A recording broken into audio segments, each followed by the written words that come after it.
Hey mom, today I went to a wholesale market in Chiang Mai and I kept thinking about the concept of footprints.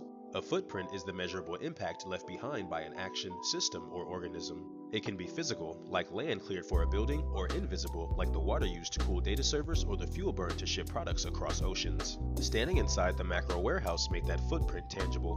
The building alone required land, concrete, steel, electricity, refrigeration, and a constant stream of trucks. Every item inside carried its own history of extraction, manufacturing, packaging, and transport. What looks like convenience on the surface is actually a layered network of decisions and trade-offs that ripple far beyond the checkout line. Convenience is never a free good. A fully stocked grocery store signals stability and prosperity in a community. Food is accessible, choices are abundant, and shortages are rare.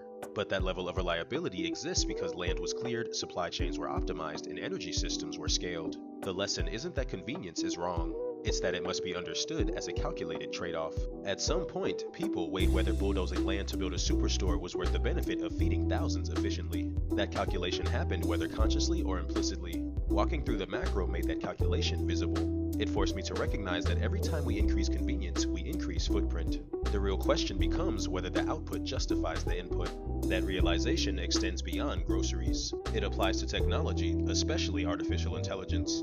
AI tools feel weightless. You type a prompt and receive an answer. But behind that interaction are data centers that consume electricity and water, rare minerals mined for hardware, and global infrastructure humming continuously. Just as society once evaluated whether large-scale retail infrastructure was worth the environmental cost, we now face similar decisions about digital infrastructure. If AI meaningfully accelerates medical breakthroughs, improves logistics efficiency, or expands economic opportunity, that output must be weighed against its environmental input. The conversation is nuanced, and it requires moving beyond slogans and into measurable trade-offs. Macro made that tension concrete. One television on a shelf feels insignificant. One box of mangoes seems small. But multiplied by thousands of customers across hundreds of stores, the footprint compounds into something planetary.